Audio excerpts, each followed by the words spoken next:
A note: following advice from work-life imbalance may lead to action being taken by HR, your family, the authorities, or higher powers.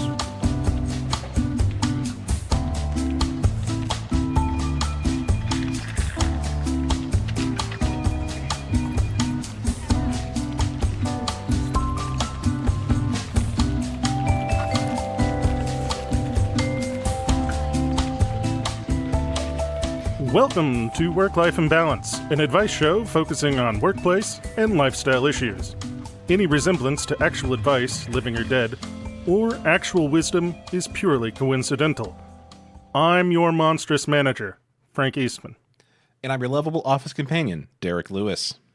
Our weekly agenda will include addressing an audience question and taking on an issue from the internet. But first, time for the daily stand-up, Derek. I'm ready for it. So, this week I wanted to talk about a thing that I decided to do foolishly at the last moment. Until you said at the last moment, I thought you were going to talk about keto. But no, I see that we're talking about... DragonCon, yes. Yes. So, I haven't been to DragonCon in 8-9 years, I think. And I had stopped going to DragonCon because, let's see, poverty. That was the big reason.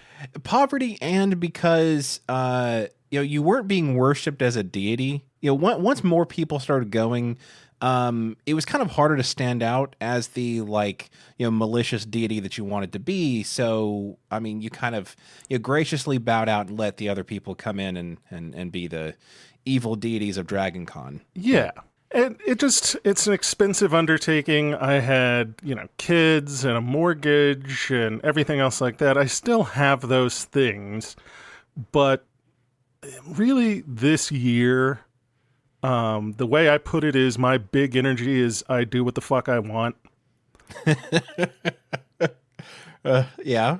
And I'm trying to just, look at what is it that I want and do those things, which, I mean, a lot of people go through their lives doing that, and it's just not a thing that I necessarily do a lot of, but, I bought myself a silly little car that runs on batteries and went to DragonCon.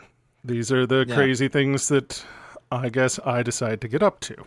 No, I'm totally for it. I mean, that's something that I typically, instead of doing the big things, I will settle for the tiny impulsive things like, going down the highway and thinking, boy, I could really use a cheeseburger right now. That's the treating myself that I normally have to settle for.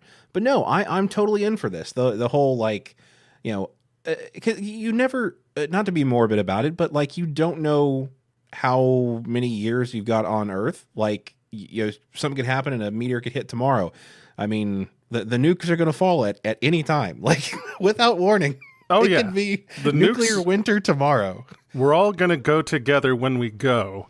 Right. And also, I'm on this keto thing. I mean, they've got some long-term longitudinal studies, but don't really believe them. We might get a little down the road and they're like, oh, we got, y'all should stop doing that.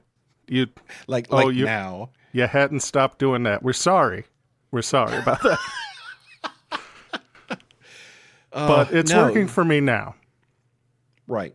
And that's cool. I mean, I like this mentality. It has led to some interesting stories. You moving to Seattle, just uprooting your life and moving out there, I think, sure, it had a logical progression, but it did have an air of, fuck it, let's go, that I really admire. So okay, but before I ask what your next big thing is, how did the DragonCon thing turn out? It went okay. I stopped going to DragonCon, not because I disliked anything about DragonCon, other than DragonCon is very expensive the way I usually do it, which involved staying in like one of the host hotels, and I can make anything not fun. That's my superpower, really. I think that's a superpower that you and I both share. Yeah. So I would go to the convention, and while everybody else is like, woo, party, I'm going to get hammered and dress up like Boba Fett, I'm like, I have panels 4 deep throughout the entirety of every single day, so that I have a primary, a secondary, a tertiary, and a quaternary plan of attack of all the things that I want to experience and learn. Everyone's walking around with like their con bag and like their camera out, and you just got like a goddamn trapper keeper out just riding furiously as fast as humanly possible while walking from panel to panel. I mean, I'm not going to say I'm a nerd's nerd, but I'm nerding out real hard at the nerd place to the point that the nerds are like, you fucking nerd. I was about to say, like, you're in good company, but when the natives start calling you saying that you're too much of a nerd, you do have to kind of step back and rethink your priorities. But I would expect nothing less of you. It used to be that I could do that, and I don't know if you know like how DragonCon's laid out, but it takes up a decent chunk of downtown Atlanta. It has metastasized at this point through more of downtown Atlanta, taking over entire fucking buildings that it hadn't been housed in, prior to, again, 8 years ago when I went. But like, I would say on either end of the con, the 2 farthest points might be the Westin and the Hilton. Okay. And most panels have about 30 minutes between them. Which can I say they missed an opportunity for it to be the Westin and the Easton? They did. I believe that would have been preferable. That was nothing, but that's just the first thing I thought. Please continue. And they're situated on the north and the south, so it just doesn't make any sense whatsoever. They fucked that all up. But I used to be able to get from, like, if I had a panel in the Westin, it would be hard-pressed for me to get to the Hilton before, like, a panel that was immediately abutting it started. There's, like, 30 minutes between, sets. Right. Now, it has grown, and there are so many people, it would take me an hour to get the same distance that it would take me 20 minutes 8 years ago. Oof. Ooh, that... Oh no! Did you not realize how much it had changed when you had made your plans? I'm trying to embrace the unknown to some extent, Derek. Like, I didn't know how it was going to go. I figured the best thing I could do was make a plan as I would normally make a plan, and then be open to the experience of how things are. That's the biggest load of horseshit I've ever heard. Oh my God. Okay, so your plan was to go in with the best plan possible and just wing it? Like let it go? Let it happen? Just let it happen. Like I had a plan, but I knew that plan was going to get destroyed almost immediately, but that's fine. Like it's less that I had no plan and more that I was willing to accept that my plan would probably fall apart, and fall apart it did. Within like 4 hours of me reaching the con, I was exhausted in a bar that was no way related to the convention.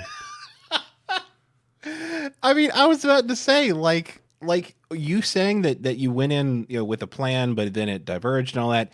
I was like, it all makes sense now. Why you literally like the first interaction I got from you while you were at the con was you told me, I'm sitting here at a bar at 3 p.m. drinking whiskey and everything's fucked. I was like, yep. That sounds about right. Man. Yep. Nope. That's exactly where I was. Cause I was like, baby, ain't not a damn thing going to work the way that Frank Eastman thought it was going to work. Oh. And I am just sitting here in this bar trying to catch my breath and find my footing and drink this whiskey so that I can brave myself up to get back out there in the shit. It's just, it has grown to such an enormous and mind-boggling number of people. Like, it used to be a rare event when I was, going, like, sometimes if there was a big person that was there, you would have lines that stretched out and around, like, the edges of some of the host hotels. But it was relatively rare. It is now just regular house shit Commonplace. Yeah, like every single hotel constantly had people lined up, especially the Marriott and especially the Hyatt, just with like people ringing the damn outside of the hotels. Wait, so much so that you we, couldn't get on the streets. So we're talking about people standing outside. Yes, Like outside, out of air conditioning. in the summer, in Atlanta, in costume.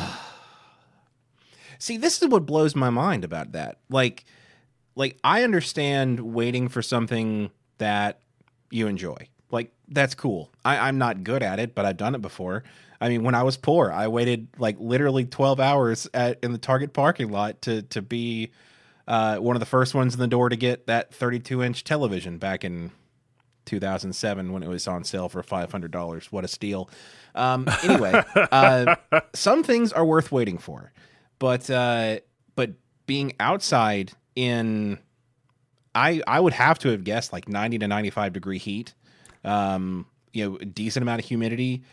And, I'm a con goer. Like, I've been to multiple cons before. It's been a little while, but I added to the population of the con that was like overweight and out of shape. So like, I'm talking about myself here.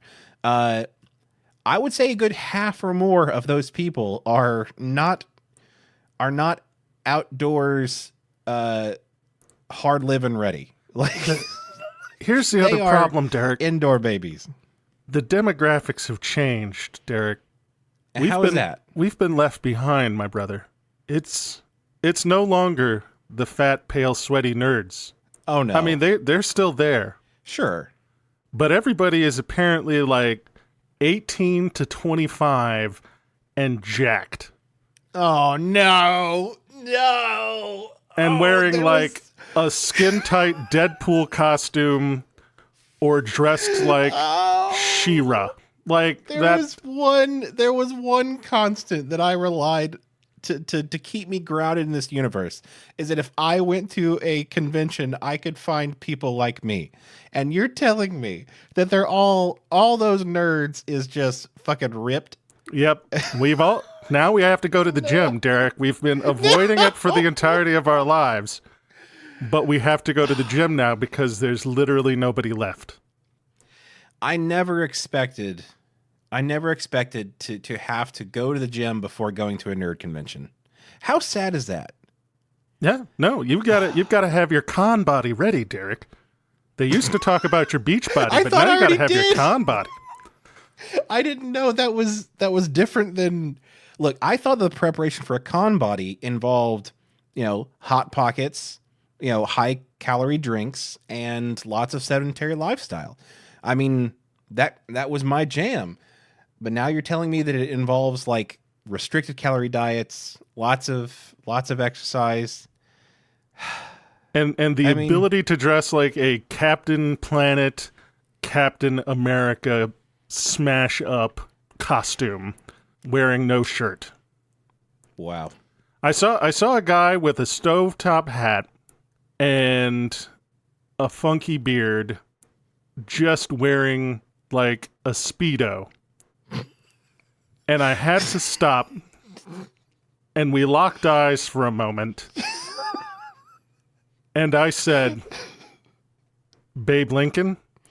And he said, "That's right." And I was like, "Carry on, sir. Carry on." I don't know what to do with this information. I feel like we need to go on to an issue from the internet, or excuse me, a question from the audience, because this doesn't compute with reality anymore. The good news is, Derek, by the end of the con, the bartender at the random pub near the con knew me by name. Not just one bartender. There was actually 3. They knew me by name and my drink. Well, I mean, once again, like I talked about on the last, I think on the last episode, was if I wanted to go to wherever you are and find out what your favorite drink is, I'll just go and ask for the enormous mountain of a man that looked angry and disgruntled and ask what his drink order was. So I imagine this is a similar scenario. Pretty much. Audience question. Hit me. Business boys. My office has an open door policy, which most people with offices take fairly literally. There's a coworker who is senior to me who has an office, and his office door is diagonal to my cube, so I can see in through the door when he is working at his desk. Quite often, when I turn around to leave my desk, I can see him absent-mindedly picking his nose while he works. It's like he feels like he has privacy, but he certainly doesn't. I'm not sure if I should confront him somehow or just learn to live with being grossed out. From Minding in Minnesota. Oh, boy. Oh, straight out the gate, I can say, before we start, nobody wins here. Like, there will be no winners in the outcome of this game. Yeah. No. I mean, there's a certain amount of social obliviousness or willful obliviousness that it leads an adult person to be around other people when they're doing their egregious mining. I mean, like, so here's a question then I'll pose to you, Derek. okay. Is it okay if you're in a locked room with no windows and no one can see you to pick your nose? I'm gonna go out on a limb here, and I will say yes, because okay, I'll put a stipulation. There has to be some sort of cleaning product and or sink or some way to clean up after yourself. Because the thing is, like, I don't know any person that has not been in a situation where boy howdy, my nose is like razor blades, and I would like it to not be like razor blades. Let me fix that. And then not to feel some inkling of boy, I wish I could get to that. Like, I'm not saying it's a proud moment. I'm just saying, I think it's a very human moment. We all do things that we're ashamed of in the eyes of ourselves and God.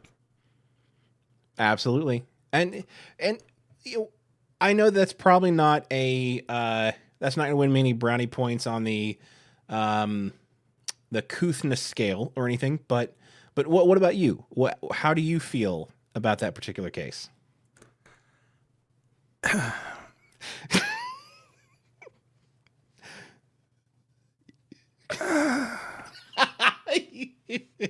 Hey, if you dish it, you got to be able to take it. I mean, yeah, I suppose people can do the thing. Yeah, that's because it is all about how many people are you hurting with your actions. and if literally nobody but Jesus himself can see you, you know, you do a lot of things. You filthy self-abuser. Right. I mean, you do a lot of things that make Jesus cry anyway, so like that's fine. But the real sin here clearly is doing it where people can see you. But like, isn't your office supposed to be like a private space then? That's kind of where that's where I was leading to, is if it's your office, isn't that your space for you to be a gross nose mining goblin person? absolutely not. And here's why I feel this way. There are a lot of things that you can do in your office that is not good. Like that's why I am in full support of, like, any office. It has to have windows, or at least, like, it could be like frosted glass, but it has to kind of let you know what's going on inside. Because, like, honestly, it's for protection of the office haver, even, because, like, I don't know, like if they can see what you're doing, they know you're not doing something bad, I guess. I guess that's what my weird brain thinks. It's like if people can see me, they know that I'm not, fucking off or sleeping or, playing games or something like that. Like they know they can see me working. Why would I work if people can't see me work? Derek, that's something to take up with your employer. So, I mean, if you've got frosted glass, I suppose they can see that you're in the office, but they probably can't necessarily see you doing nasty things with your finger in your nose. I feel like that is not enough obfuscation to really hide what you're doing. Like I'm just playing it in my head, and I like you can see somebody's hand like near their face. You know what they're doing. This is now a comedy movie take where somebody is trying to like get their glasses off because they've been super glued to their face, and they're just going to town on it, and everybody's looking through the window through the frosted glass, just like, good God, I hope he gets whatever's up there because that seems very violent. Right. Very violent, very painful. No, I mean, you can understand what I mean, though. Like, there are a lot of things you can do in that office that are just not allowed. Like, I don't think we need to name them all, but a lot of things you can do that break that rule of it's my personal space, I'll do what I want. Okay, so I think we've pretty well established that if no one can see you, you're allowed to pick your nose, but you're not allowed to pick your nose in your office. Yes. I will plant my flag in that ground. You can pick your nose, you can pick your friends. But you can't pick your nose in your friend's office. Yeah, because that's just rude. See, and the thing is, like, I think there's some corollary to like the car, because like in the car, you think this is my space, this is my car, sure, people could possibly see me, but I don't care what those people think. That's obvious that people are thinking that because of the horrible shit that people do when you are in traffic and look over and see somebody, 2.5 knuckles deep in his sinus cavity. See, Derek, I have deep social anxiety. I won't even eat a sandwich in the car for fear that people will look into the car and see a fat man eating a sandwich and go, figures. I'm with you on that. I get it. I mean, I'm very careful. Like, that's one of the reasons that like big crowds and stuff don't sit very well with me anymore, because like if I go into a room with 100 people, that's 100 people I can disappoint. And I have to be on guard the whole time not to disappoint anybody. So even driving home, I am aware of societal pressures not to do disgusting things, even when, I'm minding my own business. So yeah, looking over, and I'm not trying to lock eyes with this person, because that's worse if like you look over and somebody's doing that and they are like just eyeballing you intensely as if they want you to look. They know what they're doing. So to say it's a power play. Like, I mean, that is a pretty big power play. I don't think I have it in me to make that power play. No, and I mean it's asserting dominance, because like, are you really gonna like cut that person off now? Like, because they don't give a fuck. No, they're capable of anything. This person has demonstrated they're a monster. Absolutely. Okay. So I think we've discussed in a general sense, like if you're in a space where you are sealed in by yourself and nobody can get to you, whatever you do is your prerogative. If you're in a space that is not specifically only yours, you have to be conscientious. So how does this person fix this? Like, this can't go on. Like, and we resort to saying, quit your job, switch fields, move countries too often. It's too easy. I mean, but the real answer here is to play the Hulk walking away theme while you take your hat and your 50s style briefcase and leave the office forever. I mean, in some respects, you're correct. Like, because if you have to be in meetings with this person, like, you can't respect them. Like, No, yeah, I know. That's the hard. problem. It's just you're looking at them, they're handing things out. You're like, do I take the piece of paper? I mean, I don't think it's quite as egregious. Like, I don't think the severity is there as somebody, like, if you find out somebody was a toilet criminal, that they didn't wash their hands. I think there's malice in the toilet criminal part of it. In this, there's obliviousness, but it's still kind of yucky. So it's like Dirty Boy Grade 1, Dirty Boy Grade Right. 2. This is Dirty Boy misdemeanor. It's not good. Like, it's still going on your permanent record, but you know, you're not gonna spend time in the slammer for it. So do you pass a note at that point? Because I don't like confrontation, Derek. Well, outside of like the professional setting. Right. No, I'm right there with you, because there are few things that I could describe that seem more uncomfortable to me than confronting somebody about something that is one of two things. Either they don't think what they're doing is a problem, which in and of itself is a problem, or they don't think anybody can see them, which is another completely different problem. Like, as a child, we learn about object permanence, about just because you close your eyes, the things you don't see are still there. I mean, you can definitely rise high in an organization without object permanence. In fact, I think it helps in a lot of respects. So I think what you do in this particular instance, though, is you leave a note. Or yeah, ransom letter or something. Like, I would leave a polite note made out of letters that I cut out of magazines because I like to be crafty, and then sort of pasted onto a piece of paper. And it just would say something like, roses are red, violets are blue, stop picking your nose, we can all see you.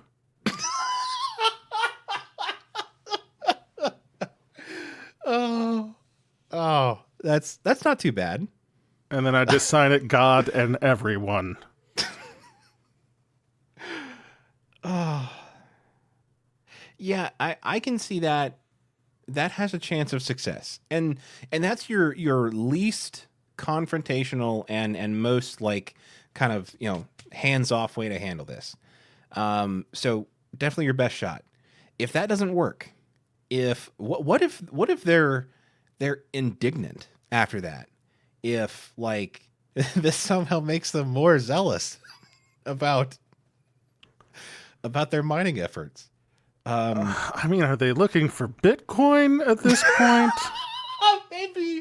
Maybe somebody didn't explain to them what mining for Bitcoin actually meant. And this is their best guess. This is not how you do the blockchain, my man.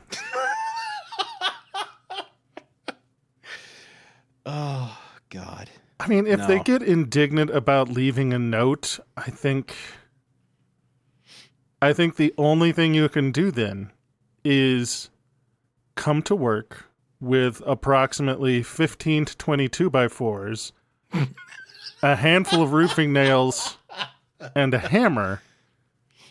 And when they're in their office picking their nose, slowly and purposefully board them up in there. I mean, we've talked about it before. Like sometimes, you know, the cask of Amontillado method is all you can do, and I think we're here. Try the note. If the note doesn't work, then go to your local timber supply, and I mean, they could always just stop. If they just stopped, then you could put the hammer down and stop nailing up boards. Like, it's that is true. And the thing is, like, if we were normal or if we weren't socially awkward people, just like most of the questions that are asked on this podcast, they could all be sorted out by having a human conversation devoid of ego and of bad intentions. Just have a heart to heart, and it could probably be solved. But we're not about that. No. Those are not funny answers. Let's not be silly, Derek. Let's not be foolish. Let's get to an issue from the internet. Let's do it. All right, this one is a little bit lengthy, but I think it's worth it. I'll buckle up. This issue is entitled "Employee Wants to Bring in His Dog for a Kids Event" by Jill. Just Jill. So Just Jill says, "I was surprised that our company didn't do anything for National Take Our Daughters and Sons to Work Day, so I volunteered to organize our very own version of it, just calling it Bring Your Child to Work Day. The executives in the firm thought it was a great idea and gave me the green light. They even authorized a good amount of money for special activities for the children. Yesterday, I sent out the announcement of the event with details and was pleasantly surprised by how positive a response I got. Lots of people are signing up, and there appears to be some genuine excitement. The only hiccup in the plan is that somebody has signed up his dog to attend. I assumed it was a joke at first, but when I confronted him, he got extremely defensive. He said that his dog was his child, and that I was being discriminatory by trying to exclude him. He accused me of being prejudiced against people with different lifestyles who choose not to have children. I tried to explain to him the point of Bring Your Child to Work Day was to expose children to different careers in the workplace, to inspire them.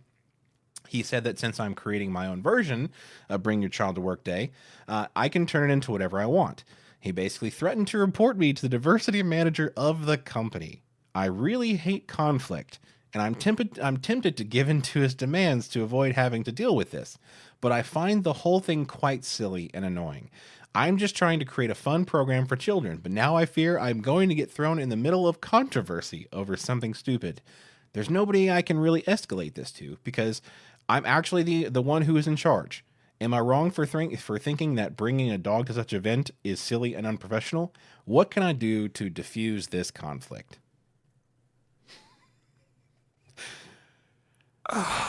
So I've got two reactions. One is uncharitable, and this is the most Becky fucking thing I've ever heard in my life. From which direction though? Like, bring your dog to work. Like, just, being this indignant prick about, I'm not going to have children, and so I must bring my, this is what I consider to be my child as my dog. I agree with that. I get people that like their dogs. Mm-hmm. I like my cats. People spend a lot of time and money on their pets. Uh-huh. At the same time, they're not people. Like, that's just baseline. Like, I'll get teared up about, like, a happy dog story on Facebook faster than I will, like, reading about how your kid got, a 36 on the ACT or whatever. Absolutely. That's just how we're wired, I guess. Like, puppies are cute and kids are like, eh. But yeah, this is asinine. Two, yeah, I can go ahead and solve this one, and it's just one of those things. Like, sometimes the person from HR wells up inside of me. And bursts forth from my mouth, and I can't help it. And I'm just like, this is a legal lawsuit issue waiting to happen when this dillweed's dog bites somebody's fucking kid. Right. Like, we're going to have a bunch of loud, rambunctious kids at the office. Bunch of tail pullers. And this dipshit's fucking dog. And that is just a recipe for somebody getting... Yeah, maybe just slightly nipped, or maybe, like mauled by a fucking dog. It is a lawsuit waiting to happen, and I would just be like, honestly, this is what we can't do because of legal grounds. It's like two storm fronts that are threatening to collide, because you have, the parents that are bringing their children, and, not every parent is like indignant. Nobody can hurt my child. Like, that kind of like lawsuit, litigious type of parent, but they do exist. And, this person who is very gung ho about equal opportunity rights for animals, which is pushing a little bit far. So you have like both sides are just ready to get indignant about something. And so when that dog, whatever it is, whether it be a Labrador or, a Dachshund or something, whenever it gets upset with, 45 little ankle biters trying to pull its tail, it's going to turn around and nip one. And then it's like Russian roulette. Like, which one did it nip? Did it nip the one that was like, okay, my child shouldn't have been pulling the tail of a sentient being, or how dare your dog bite my child? Yeah. And so, I mean, what's the play here? Like, my honest response, as sad as it is, honestly, if that person doesn't back down, you kind of have to cancel the whole thing. I think an answer to this is that we say, you know what? You're right. It's fine. But Okay. we need to obey the bylaws of the event, and the bylaws of the event are no shirt, no shoes, no pants, no service. So you have a dress code that every child or other applicable being has to have in order to get in? Yes, everyone has to be wearing like a bottom covering, a top, and some form of footwear. Because here's the thing. Either they're not going to be able to dress their dog in clothes, or they're going to have to dress their dog up like a little person. Right. And that's adorable enough that I'm willing to let their bullshit slide. Right. It's that at that point, it's worth the risk.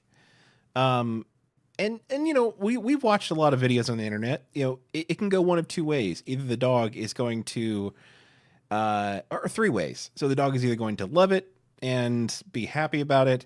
The dog is going to become just completely comatose and is going to fall over because they don't want to move while being subjected to this horrible stuff. Or the third and possibly worst option, they become a fucking buzzsaw.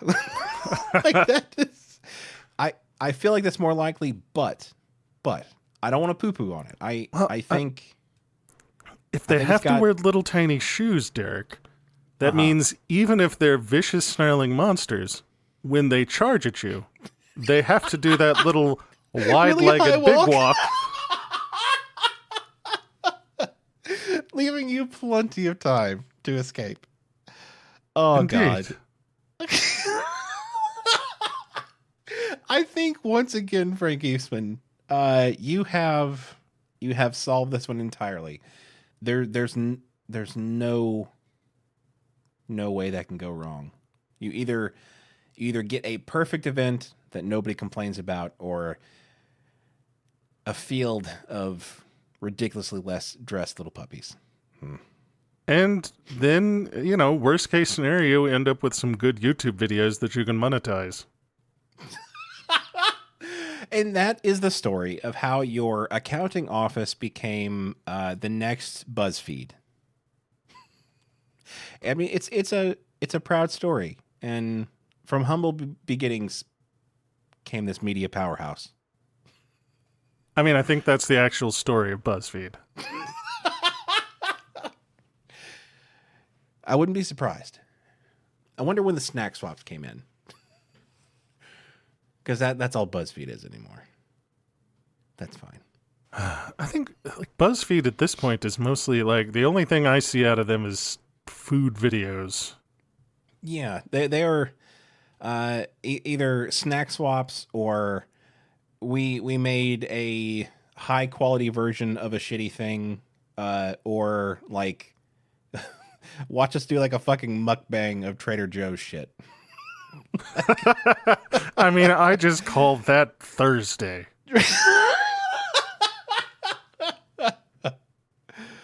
Oh, God. All right, you want to punch the clock? Let's do it. All right, before we go, please send us your questions. We need them very badly.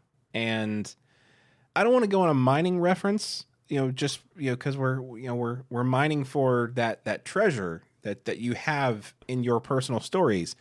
You got to dig deep. You gotta dig deep. But that's a little gross in this one, so we'll skip it. But please, think about any funny work or life stories that you have and send them to us, and we'll make funnies of them on the air. If you want to help support the show, you can you can send them to questions@WLIcast.com. If you want to help support the show, you can go to patreon.com/WLIcast and become a patron. Also get some cool swag to show off your WLI pride. Also check out our website at WLIcast.com, where you'll find links to our social media and our merch store. And there is nothing better for growing our audience than word of mouth. And that means if you like the show, share us with people you know and tell them all about us.